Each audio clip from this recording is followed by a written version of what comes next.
Good morning all students. और आज हम बात करेंगे जनरल साइंस में रसायन विज्ञान की, मतलब केमिस्ट्री की। जनरल साइंस के 3 पार्ट बताए थे मैंने, बायोलॉजी, केमिस्ट्री और फिजिक्स। तो बायोलॉजी के टॉपिक चल ही रहे हैं, उनके बीच में ही अपन केमिस्ट्री के टॉपिक भी पढ़ेंगे अलग से। तो इसकी या तो अलग से कॉपी बना लेना या लिख लेना आपके हिसाब से, ठीक है। तो देखो, केमिस्ट्री की बात करते हैं। वैसे तो आपको बनाने की आवश्यकता ही नहीं है, वीडियो देखने से ही समझ में आ जाता है। याद बार 2-3 बार वीडियो देखोगे तो अपने आप याद हो जाएगा। इतना टफ कुछ भी नहीं है। जो नेचर में हो रहा है, जो अपने सामने हो रहा है, जो अपने अंदर हो रहा है, वही चीज़ें सारी जनरल साइंस में पढ़ रहा है। देखो, रसायन विज्ञान, रसायन विज्ञान किसे कहते हैं, केमिस्ट्री किसे कहते हैं, केमिस्ट्री किसे कहते हैं, जिसमें मतलब साइंस की वह शाखा जिसमें किसका अध्ययन किया जाता है, रसायनों का। मतलब किसी पदार्थ के संगठों का, पदार्थ के संगठों का। पदार्थ के संगठक कौन होते हैं, जिनसे पदार्थ मिलकर बना हुआ है, जिनसे पदार्थ मिलकर बना हुआ है, संगठकों का एवं इनके इनके प्रकारों का अध्ययन बायोलॉजी साइंस की जिस शाखा में किया जाता है। प्रकारों का अध्ययन जिस शाखा में किया जाता है क्या कहलाती है, केमिस्ट्री कहलाती है, ठीक है। पहले तो फादर ऑफ केमिस्ट्री की बात कर लेते हैं। फादर ऑफ केमिस्ट्री कौन है, फादर ऑफ केमिस्ट्री लेबोसियस बताए थे, लेबोसियस है, ठीक है।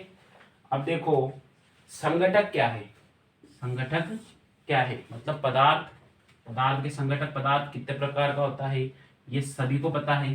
पदार्थ कितने प्रकार का होता है, वैसे तो सामान्यतः कितने प्रकार का है, 3 प्रकार का। पदार्थ को द्रव्य भी बोलते हैं, मेटर, ठीक है। मेटर सामान्यतः 3 प्रकार का पढ़ा जाता है। कौन कौन सा, प्रथम है ठोस, सॉलिड, फर्स्ट है सॉलिड, सेकंड है लिक्विड जिसे द्रव, ठीक है, और थर्ड है गैस। अरे है कि नहीं है। बात करते हैं हम ठोस, द्रव और गैस की। पदार्थ की 3 अवस्थाएं, ठोस, द्रव और गैस, ठीक है। पहले तो आपको बता दें कि दुनिया में जितने भी सजीव चाहे निर्जीव हो, सभी किससे मिलकर बने हैं, किसी ना किसी प्रकार के रसायन से मिलकर बने, किसी ना किसी प्रकार के रसायन से मिलकर बने, ठीक है। तो रसायन, जैसे कि सजीव की बात कर लो, अपनी बात कर लो, अपने में कार्बन, सी, हाइड्रोजन, ऑक्सीजन श्वसन क्रिया के द्वारा लेते हैं, ये तो देखते ही हो आप। कार्बन डाइऑक्साइड, इतनी बहुत सारी चीजें और भी अधिक है, ठीक है। तो रसायन बहुत सारे हैं, सजीव भी रसायन से मिलकर बने हुए हैं और निर्जीव भी सभी रसायन से मिलकर बने हुए हैं। तो रसायन की सबसे छोटी छोटी और अविभाज्य, अविभाज्य जिसको आगे तोड़ा नहीं जा सकता, अविभाज्य कण किसे कहते हैं, किसे कहते हैं, परमाणु या एटम को कहा जाता है, ठीक है। परमाणु या एटम को कहा जाता है। जिस सजीव की सबसे छोटी इकाई क्या है, कोशिका, ठीक है। सजीव की सबसे छोटी इकाई क्या है, कोशिका। मतलब पूरे सजीव को तोड़ो आप तो लास्ट वो सजीव कब तक कहलाएगा, जब तक वो एक कोशिका है, ठीक है, नहीं तो वो निर्जीव हो जाएगा, ठीक है। ऐसे ही किसी पत्थर को लिया आपने, बड़े पत्थर को, उसको हथौड़ी से मारा मारा मारा, उसका चूरा कर दिया बिल्कुल, उस चूरे के एक कण को उठाओ और उसको वापस ठोको, वो टूटेगा नहीं। लास्ट वो स्टेज जिसके बाद में वो टूट नहीं रहा है, अविभाज्य, विभाजित नहीं होता है, उस लास्ट कण को क्या कहेंगे, परमाणु कहा जाता है, ठीक है। जैसे 100 के नोट को हम एक एक के 100 सिक्कों में तोड़ सकते हैं, तो वो एक का सिक्का क्या है, जो चलता भी हो मार्केट में, वो एक का सिक्का क्या है, परमाणु या कोशिका, ठीक है, इकाई है कुल मिला, ठीक है। तो ये जितने पढ़ेंगे अपन किन से मिलकर बने हैं, परमाणुओं से मिलकर ही बने होते हैं। देखिए, ठोस, द्रव और गैस की बात करते हैं। ये क्या है, पदार्थ की अवस्थाएं हैं। मतलब ठोस का मतलब एक एग्जाम्पल से समझो, जैसे कि बर्फ, ये क्या है, ठोस है। बर्फ को गर्म किया, क्या किया, उष्मा दी, उष्मा दी, उससे क्या होगा, अरे बर्फ को अगर आप धूप में रख दोगे तो क्या होगा, वो द्रव में मतलब जल में परिवर्तित होएगा। किस में होएगा, वाटर में परिवर्तित हो जाएगा। और जल को और गर्म किया आपने गैस पर भगोने में जल भर के, और उसको गर्म किया, गर्म का चीज नहीं है वाला, गैस गर्म किया जल को, तो वो किसमें परिवर्तित हो जाएगा, वाष्प में या भाप में परिवर्तित हो जाएगा। ठीक है, आगे बात समझ में। वैसे ही भाप को आपने ठंडा किया, मतलब जो गर्म पानी जा रहा था उसके ऊपर ढक्कन लगा दिया, तो शीतलता मतलब उसको ठंडा किया, तो उससे क्या होगा, भाप वापस लिक्विड में बदल जाएगी, छोटी छोटी जल की बूंदें दिखेगी आपको। और जल को और ठंडा किया मतलब फ्रिज में रख दिया, तो क्या होगा, वो बर्फ में बदल जाता है। ठीक है ना, तो ये ठोस है, ये गैस, ये लिक्विड है, और ये क्या है, गैस। आगे बात समझ में, ये इनके उदाहरण। देखो, ठोस, द्रव, गैस को आपस में परिवर्तित किया जा सकता है। ठीक है, और बात करते हैं ठोस में, ठोस के कणों में, इनके लक्षणों की बात करते हैं, तो इसके कणों में, ठोस के कणों में, सॉलिड के कणों में आकर्षण बल बहुत ज्यादा होता है। जब भी तो ये क्या होते हैं, बहुत कठिनाई से चिपके हुए रहते हैं, बहुत जटिल रहते हैं। आकर्षण बल बहुत ही अधिक, ठीक है, बहुत ही ज्यादा। जल में थोड़ा कम होता है। इसके कणों के मध्य आकर्षण बल, अट्रैक्शन, कम रहता है। किसकी तुलना में, जल की तुलना में, ठोस की तुलना में जल में कम रहता है, मतलब सॉलिड की तुलना में लिक्विड में कम रहता है। और गैस में तो बहुत ही कम मात्रा में क्या मिलता है, आकर्षण बल, मतलब बहुत ही दूर दूर रहते हैं, बहुत ही कम मिलेगा, या तो मिलेगा ही नहीं या बहुत ही कम मिलेगा। ठीक है, एक तो हो गया कणों में आकर्षण बल। दूसरा देखिए अंतर आणविक, अंतर आणविक अवकाश।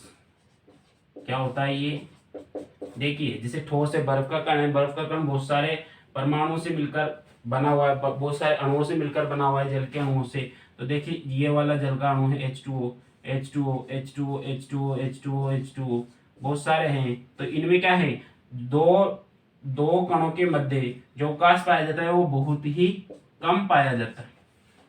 दो कणों के मध्य जो अवकाश पाया जाता है, अंतर आणविक अवकाश, बहुत ही कम पाया जाता है, जबकि द्रव में इससे थोड़ा ज्यादा पाया जाता है।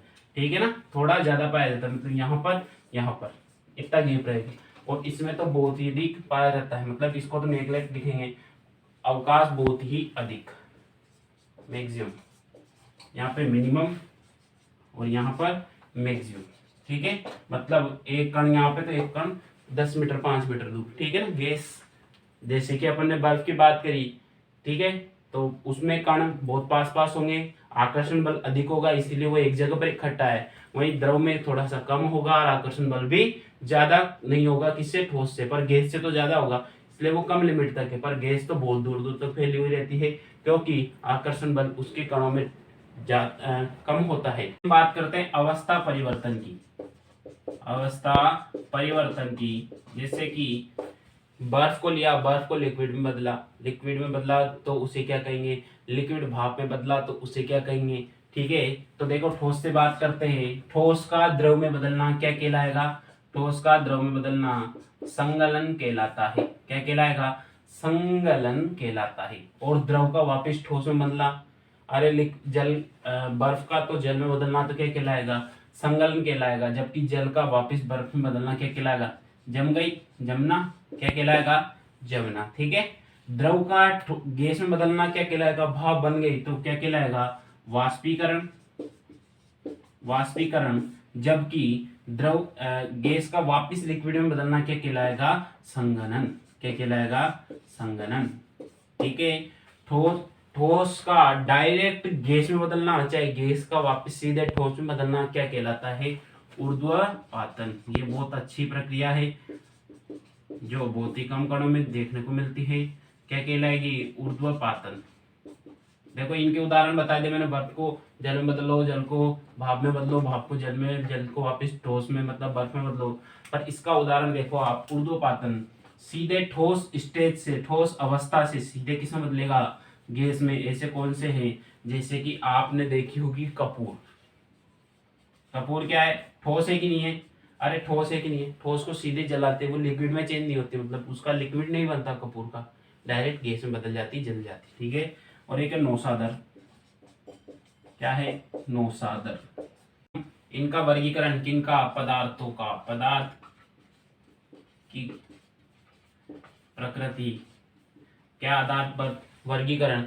देखो रासायनिक पदार्थों के वर्गीकरण दो प्रकार से, एक तो भौतिक परिवर्तन जो बाहर से देखने पर मिल जाए, अपने को दिख जाए कि हाँ ये ठोस एक द्रव के एक गैस है ना, भौतिक परिवर्तन।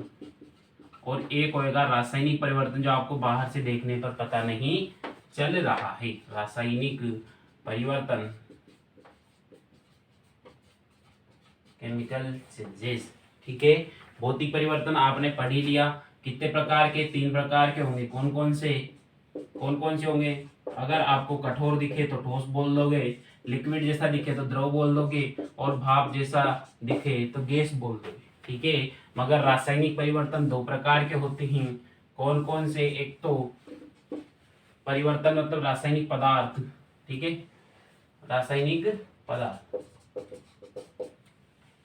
ठीक है। एक तो होगा शुद्ध पदार्थ जो बिल्कुल प्योर है, और एक होगा मिश्रण, मतलब जिसमें किसी ना किसी चीज की मिलावट है, ठीक है, मिश्रण, ठीक है।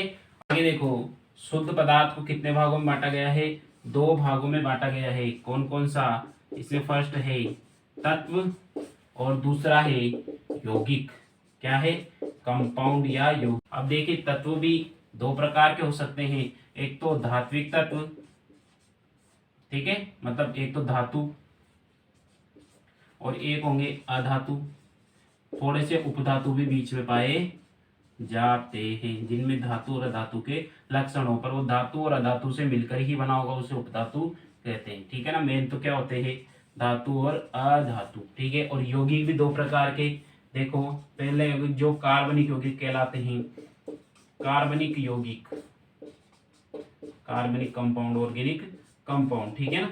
और बी होता है अकार्बनिक यौगिक, ये बताए थे कि मैंने, अकार्बनिक यौगिक पहले की वीडियो में देखना, आप जरूर मिलेंगे।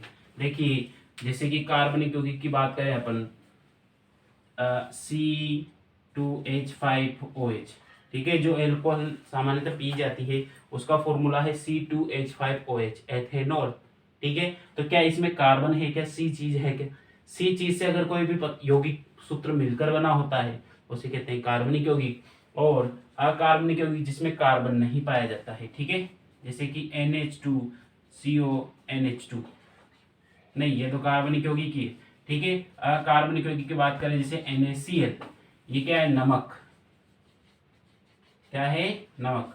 NH2CONH2 सर्वप्रथम कृत्रिम रूप से बनाया गया कार्बनिक यौगिक था, ठीक है। और अकार्बनिक यौगिक जैसे NaCl, नमक की बात करें अपन, NaCl इसमें कहीं पे भी कार्बन नहीं आ रहा, Cl का मतलब क्लोरीन होता है, तो ये क्या है, अकार्बनिक यौगिक, ठीक है। मिश्रण देखो, मिश्रण कितने प्रकार के देखे अपन ने, मिश्रण होते हैं 2 प्रकार के। फर्स्ट होता है समांगी मिश्रण, समांगी मिश्रण किसे कहेंगे, समांगी मिश्रण, ऐसा मिश्रण जिसमें समान प्रकार के कण हो, समान प्रकार के कणों से मिलकर बना होता है, उसे क्या कहेंगे, समांगी मिश्रण। और इसी का जस्ट विपरीत विषमांगी मिश्रण, विषमांगी मिश्रण जो अलग अलग कणों से मिलकर बना होता है, विषमांगी मिश्रण कहलाता है, ठीक है। तो की बात करनी अपने को, एक तो क्वथनांक और एक है, पहले गलनांक की बात करेंगे, ठीक है, गलनांक, और एक होता है क्वथनांक, बॉइलिंग पॉइंट, ठीक है ना। देखो वह ताप, यहाँ इन दोनों पर ताप की बात कर रहे हैं अपन, वह ताप जिस पर ठोस किसमें बदलता हो, द्रव में परिवर्तित होता हो, क्या कहलाएगा, गलनांक। वह ताप जिस पर ठोस द्रव में परिवर्तित होता हो क्या कहलाएगा, गलनांक। ऐसे ही बात करेंगे हम, वह ताप जिस पर द्रव किसमें बदलता हो, गैस में परिवर्तित होता हो, क्या कहलाएगा, क्वथनांक कहलाता है, ठीक है। ये दोनों शब्द समझ में आने चाहिए, ये बार बार पूछे जाते हैं कि क्वथनांक किसे कहते हैं, गलनांक किसे कहते हैं। जैसे कि क्वथनांक की बात करें तो शुद्ध जल का क्वथनांक क्या होगा 100 डिग्री सेल्सियस, जिस पर वह उबलकर भाप में परिवर्तित होने लग जाता है। ठीक है, कुछ साइंटिस्टों के आधार पर पदार्थ को कितने भागों में बांटा गया है? पदार्थ को 5 भागों में बांटा गया है। ठोस, द्रव, गैस तो अपन ने पढ़ लिया। ठोस, द्रव, गैस 1, 2 और 3। एक आइंस्टाइन के द्वारा एक और अवस्था बताई गई जिसे क्या कहा? Bose Einstein condensate, Bose Einstein अवस्था। क्या बोली? बोस आइंस्टाइन अवस्था। और एक फिफ्थ स्टेज बताई गई, कौन सी? प्लाज्मा वाली, प्लाज्मा अवस्था। प्लाज्मा अवस्था का एग्जाम्पल देखिए आप, जैसे कि कोलगेट कोई पेस्ट होता है, कोलगेट कोई पेस्ट होता है, उसे क्या कहोगे आप? न तो ये ठोस लग रहा है अपने को, न द्रव लग रहा है, न गैस लग रहा है, तो इस वाली अवस्था क्या कहते हैं? प्लाज्मा अवस्था कहा जाता है। कुछ साइंटिस्टों के आधार पर ये भी है, पर मुख्यतः पढ़े कौन कौन से प्रकार जाते हैं, यही प्रकार पूछे जाते हैं। अगर कभी क्वेश्चन पूछ ले कि इनमें से कौन सी पदार्थ की अवस्थाएं हैं, तो पूरी, अगर 6th ऑप्शन आए कि ऑल, तो ऑल पे ही टिक लगाना पड़ेगा। आगे, और मुख्यतः कौन कौन सी पढ़ी जाती है? ठोस, द्रव और गैस पढ़ी जाती है। आगे हम तत्वों की बात करेंगे और अन्य छोटे छोटे केमिस्ट्री के जितने भी जनरल साइंस के टॉपिक हैं सबको कंप्लीट करेंगे। आज आप जनरल केमिस्ट्री के बारे में समझेंगे, उसके बारे में आप रेगुलर पढ़ें। ठीक है, thank you so much video देखने के लिए।